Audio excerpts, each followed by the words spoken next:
Hello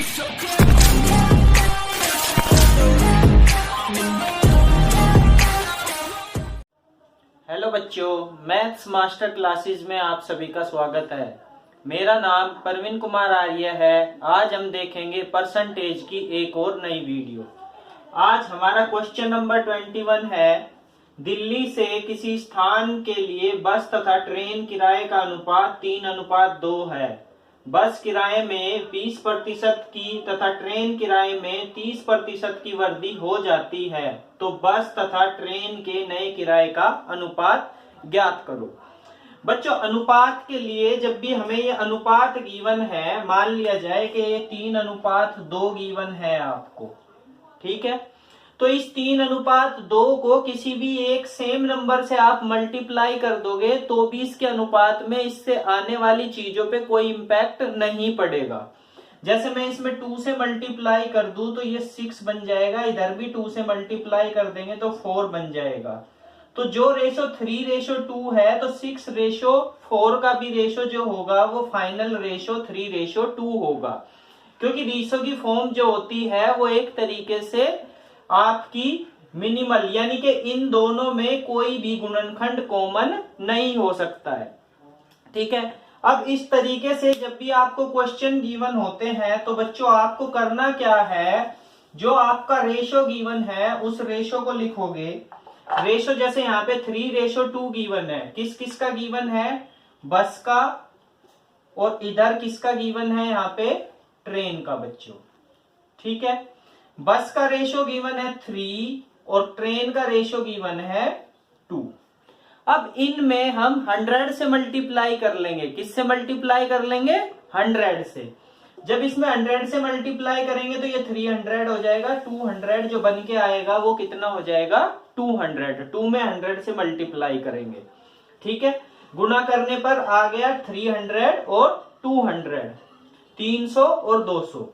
अब यहाँ पे ट्रेन के किराए में 30% की वृद्धि होती है, तो 300 का 30% कितना होगा, 300 इंटू में 30 बटे में 100, तो ये कैंसिल आउट कर दोगे तो 90 आ जाएगा।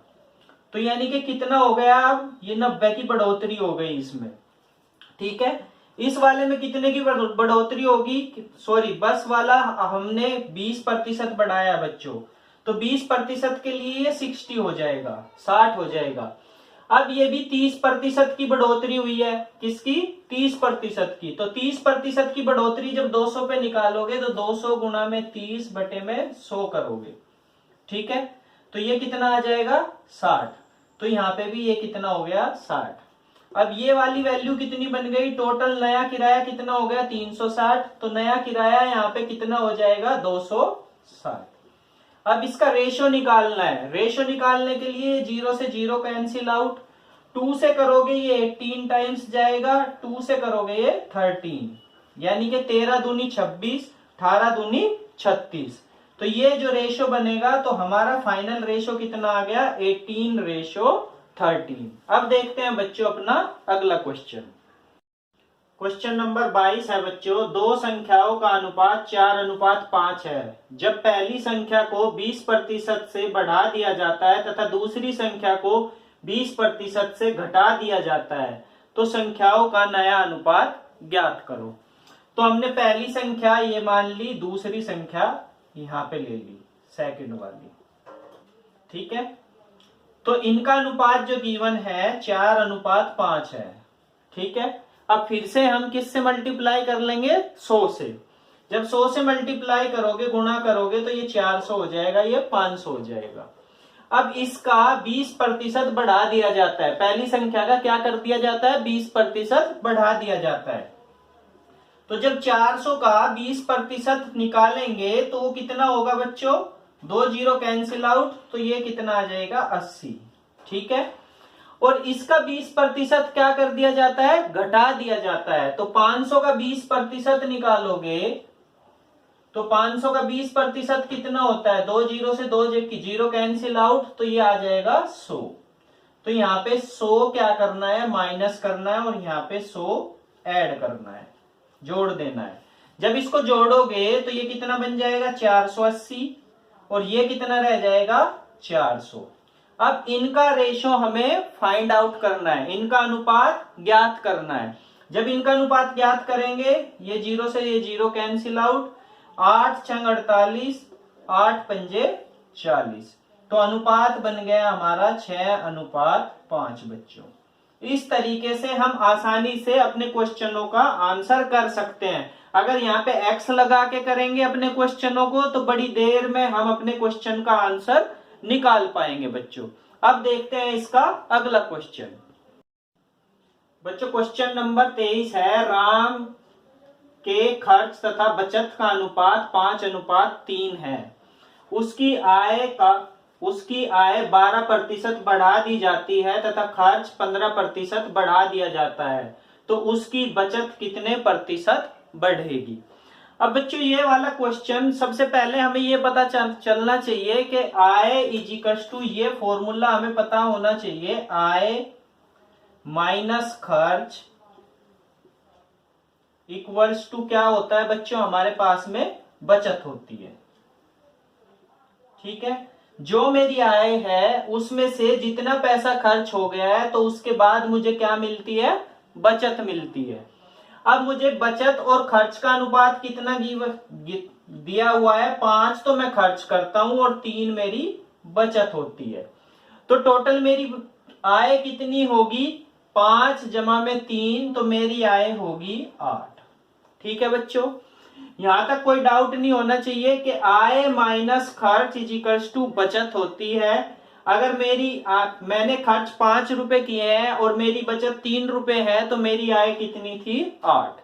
अब रेशो में दे या इस तरीके से, अब फिर से हमने 100 से मल्टीप्लाई करना सीखा था इनको। जब हम इसको 100 से गुणा करेंगे और इसको भी 100 से गुना करेंगे तो ये हमारी आय कितनी बन जाएगी, आय हमारी अगर 800 रुपए थी तो अब हमारा खर्च 500 रुपए हो गया, तो हमारी बचत कितनी हो गई, 300। अब इसको देखोगे तो सेम ही रेशो रहेगा, हमारा सेम ही अनुपात रहने वाला है। ठीक है, अब सवाल में क्या गया कि 12% क्या बढ़ा दिया है, हमारी आय बढ़ा दी है। तो 12% जब आय बढ़ाओगे, 800 का 12% निकालोगे तो ये कितना आ जाएगा, 12 × 96, तो यानी कि मेरी आय 96 रुपए और बढ़ गई। ठीक है, अब खर्च की बात करते हैं तो खर्च कितना हुआ, 15 रुपए बढ़ जाता है, यानी कि 15% खर्च भी बढ़ जाता है। अगर मैं पहले 500 रुपए खर्च करता था तो अब 15% ज्यादा करूंगा, तो 500 का 15% निकालोगे। ठीक है, तो ये कितना आ जाएगा, 75। कितना आ गया बच्चों, ये 75। तो टोटल कितनी बचत और बढ़ी कि 96 रुपए तो बढ़े ही थे, उसमें से 75 रुपए मैं और एक्स्ट्रा खर्च करने लगा। तो पहले 300 रुपए सेविंग होती थी, तो अब सेविंग कितनी होने लगी मेरी, 21 रुपए। कितनी होने लगी, 21 रुपए और ज्यादा होने लगी। तो पहले मेरी सेविंग कितनी होती थी, जो मेरी बचत होती थी वो 300 होती थी, अब बचत कितनी और बढ़ गई है, 21, यानी कि 21 बचत और बढ़ गई है। तो जब बचत प्रतिशत निकालोगे तो बचत प्रतिशत कितना होगा, बचत प्रतिशत होगा 21/300, क्योंकि ये बचत प्रतिशत जो बढ़ा है वो 300 के कंपैरिजन में बढ़ा है, 300 के सापेक्ष बढ़ा है। तो 21/300 गुणा में 100। ठीक है, इन 2 जीरो से ये 2 जीरो कट जाएंगी, 3 सत्ते 21। तो उसकी आय टोटल कितनी बढ़ी है, उसकी बचत जो टोटल बढ़ी है वो कितनी बढ़ी है बच्चों, 7% बढ़ी है। अब देखते हैं हम इसका अगला क्वेश्चन। सवाल नंबर 24 है बच्चों हमारा, एक व्यक्ति अपने आय का 75% खर्च करता है, उसकी आय 20% बढ़ा दी जाती है, वह अपने खर्च में 15% की वृद्धि कर देता है, तो उसकी बचत में कितने प्रतिशत की वृद्धि होगी।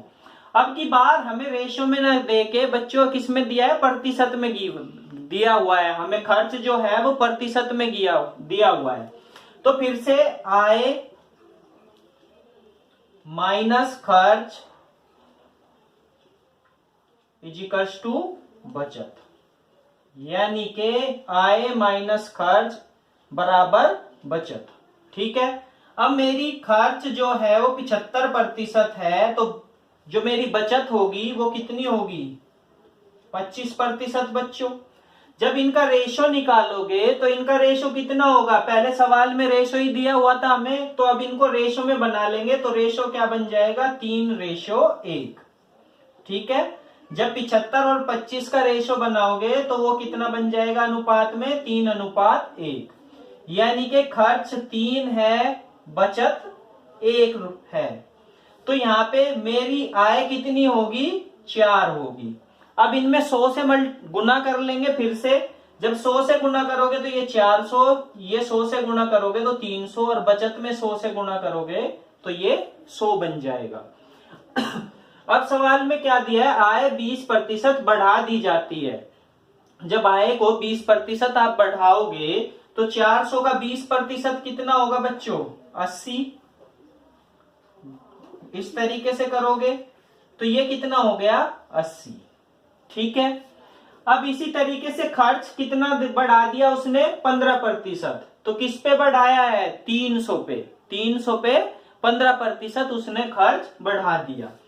तो यानी कि 300 का 15% निकालोगे तो वो कितना होगा बच्चों?